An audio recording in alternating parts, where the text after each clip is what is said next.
সাকিব আর মাহমুদুল্লাহ রিয়াদের তো খেলে প্রমাণ করতে হবে না যে ওরা কি, মানে ওদের কি ভালো খেলে দেখাইতে হবে যে ওরা ভালো প্লেয়ার। এটা তো মানে এগুলো নিয়ে কেন মানুষ প্রশ্ন করার কোনো কারণই নাই। ঠিক আছে, সাকিব ব্যাটিং পারবে না, বোলিং করবে, কিন্তু দেখলাম বোলিংও ঠিক মতো করতে পারছিল না, মানে বা আমি ওরকম দেখি নাই বোলিংয়ে কিছু। এইবারের বিশ্বকাপটা অন্যান্য যে কোনো বিশ্বকাপের চেয়ে আমাদের জন্য ছিল আলাদা। এইবারই প্রথম আমরা একটা বিরাট রিস্ক নিয়েছি, মানে আমরা যা মনে করি সেটা বলছি, ঠিক আছে। রিস্ক ইন দ্য সেন্স যে এবারেই প্রথম আমরা 5টা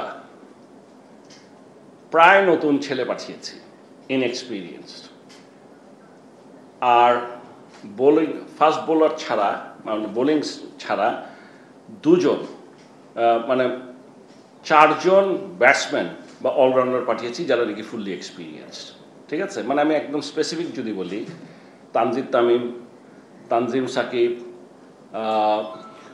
তৌহিদ হৃদয়, রিশাদ, অনিক। তো বিশ্বকাপের মতো একটা টুর্নামেন্ট, তাও আবার T20, যেটাতে নাকি আমরা বেশ পিছনে, এরকম একটা দলে বিশ্বকাপ খেলতে পাঠাচ্ছি যেখানে 5টা নতুন ছেলে। This is number 1, it was a bit risky decision. তা আমাদের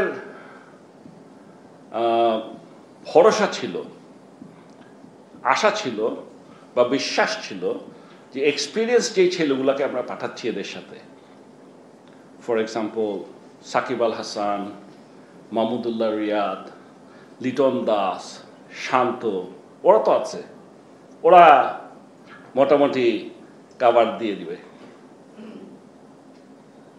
ঠিক আছে।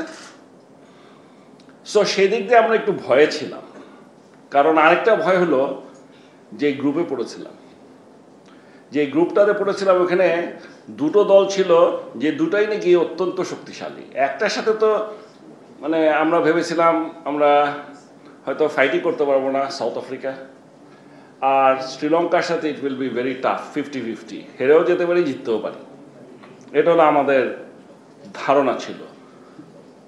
এটা কিন্তু আরো বেশি হয়েছে because of the new players that we have included. আর একটা জিনিস আমরা আগের থেকেই জানতাম যে রিশাদকে খেলাবেই, আর রিশাদ যে আন্তর্জাতিক পর্যায়ে গিয়ে কি করতে পারে আমাদের কোনো ধারণাই ছিল না। তানজিদ সাকিব যেমন ও খেলবে কিনা এটা কিন্তু খেলার কথা না, মানে আপনারা একটু পরিস্থিতিটা যদি বোঝার চেষ্টা করেন, যেহেতু শরীফুল ইনজুর্ড হলো, ও একটা ম্যাচ খেলার সুযোগ পেল, খেলার পরে ওর পারফরমেন্সটা ভালো হওয়াতে ও কিন্তু খেলে গেল। So this is one. Now এখন যদি আপনারা বলেন, সেই দিক দিয়ে যদি আপনি চিন্তা করেন এবং পাশাপাশি যদি চিন্তা করেন যে এই টুর্নামেন্টটা was not like any other tournament for others also, তাহলে আমরা না, এই টুর্নামেন্টের আগে কেউ চিন্তা করতে পারে নাই যে পাকিস্তান, শ্রীলঙ্কা, নিউজিল্যান্ডের মতো দল সেকেন্ড রাউন্ডেই যেতে পারবে না, এটা কেউ চিন্তা করেনি, ঠিক আছে। এই টুর্নামেন্টের আগে কেউ চিন্তা করি নাই আমরা যে অস্ট্রেলিয়া সেমিফাইনাল খেলতে পারবে না। যেই গ্রুপিং করা আছে এখান থেকে ধরেই নেওয়া হয়েছে, মানে কেউ যদি জিজ্ঞেস করতো, মুখে না বললো, সবসময় তো আমাকেও জিজ্ঞেস করলে আমি সবসময় বাংলাদেশ বলবো, কিন্তু আসলে মনের মধ্যে মনে হতো যে এখান থেকে অস্ট্রেলিয়া আর ইন্ডিয়াই যাবে। So this is what it is, এটা হলো রিয়েলিটি। সেদিক দিয়ে যদি আপনি চিন্তা করেন, আমি বলবো যে প্রথম রাউন্ডে যে খেলাটা বাংলাদেশ ভালো খেলেছে এবং শ্রীলঙ্কার সাথে তো অবশ্যই ভালো খেলেছে, সবচেয়ে ভালো খেলেছে সাউথ আফ্রিকার সাথে। আমার মনে হয়েছে যে সাউথ আফ্রিকার সাথে ম্যাচটা বাংলাদেশ সবচেয়ে ভালো খেলেছে এবং আমরা সবসময় জিতার মতোই ছিল, এই ম্যাচ হারার কথা না, ঠিক আছে। বরং যে দলকে সাথে আমরা কখনো চিন্তাই করি নাই যে আমাদের কোনো বেশি চিন্তা করতে হবে, আমার বুকের ব্যথা শুরু করে দিয়েছিল নেপালের সাথে খেলা দেখতে গিয়ে তো বুক ব্যথা শুরু হয়ে গেছে, আরে কি মুশকিল। মানে সো আমি বলছি যে এইবারের টুর্নামেন্টটা খালি আমরা না, আমি বলবো সকলের জন্যই। কারণ আপনারা একটা জিনিস চিন্তা করে দেখেন, বাংলাদেশ না হয় ঠিক আছে ব্যাটিং খুব খারাপ করে, প্লেয়ার ভালো না, মানুষজন বলতেই পারে এই খেলা দেখে।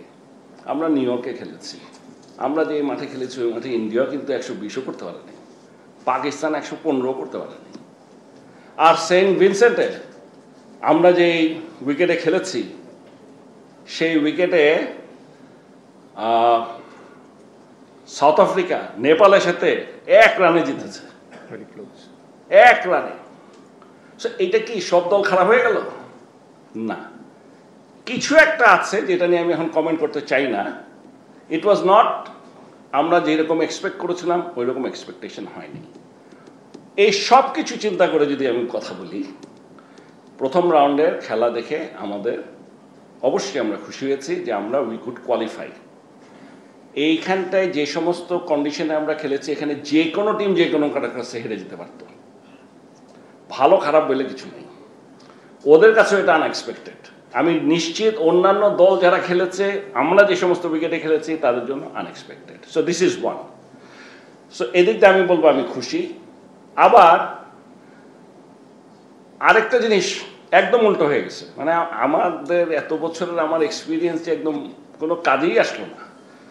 আমি যেখানে ভাবছিলাম এই নতুন ছেলেগুলাকে নেওয়া হলো সবচেয়ে রিস্কি, এরা এবার কিচ্ছু করতে পারবে না, আমাদের সিনিয়র প্লেয়াররা ভালো করবে, এটা উল্টো হয়ে গেল। মানে আমাদের সিনিয়র যারা ছিল তাদের যে কাছ থেকে যে এক্সপেকটেশন ছিল তার আমরা কিছুই পাইনি, বরং নতুন কয়েকটা ছেলে দারুণ খেলেছে। এখানটায় আমাকে যদি জিজ্ঞেস করেন, তৌহিদ হৃদয় হ্যাজ প্লেড ভেরি ওয়েল।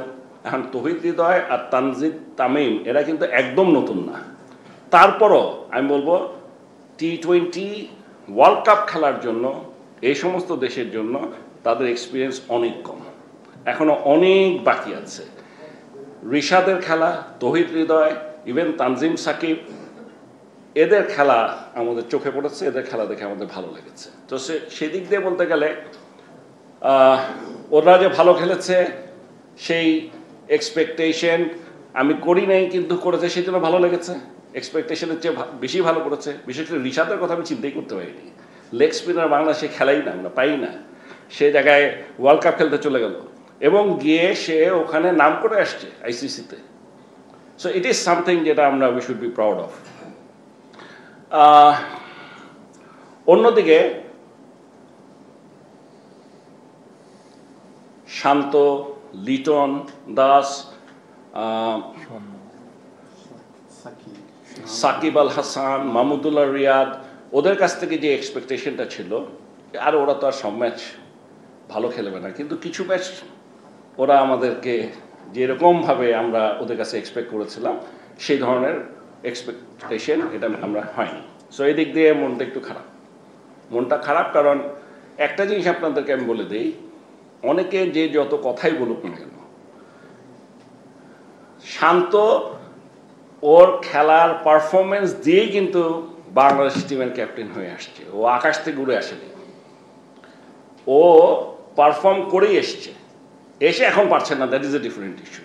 এখানে যে কয়টার কথা বলছি আমি, লিটন দাস হ্যাজ প্রুভড আগে অনেকবার যে ও একজন ভালো ব্যাটসম্যান। এবং এই উইকেটগুলোতে মাহমুদুল্লাহ রিয়াদ তো টানা ভালো খেলে যাচ্ছে।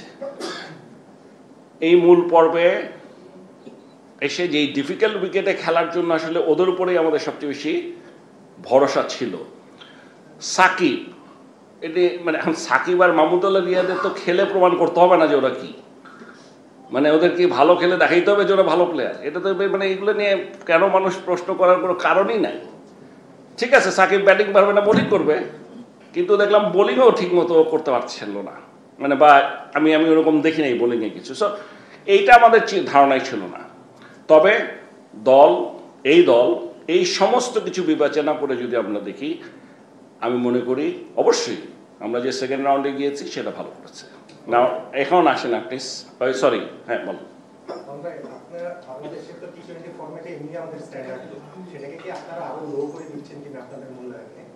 কারণ আপনি বলছেন যে আমরা খুবই ডিফিকাল্ট একটা গ্রুপে পড়েছি।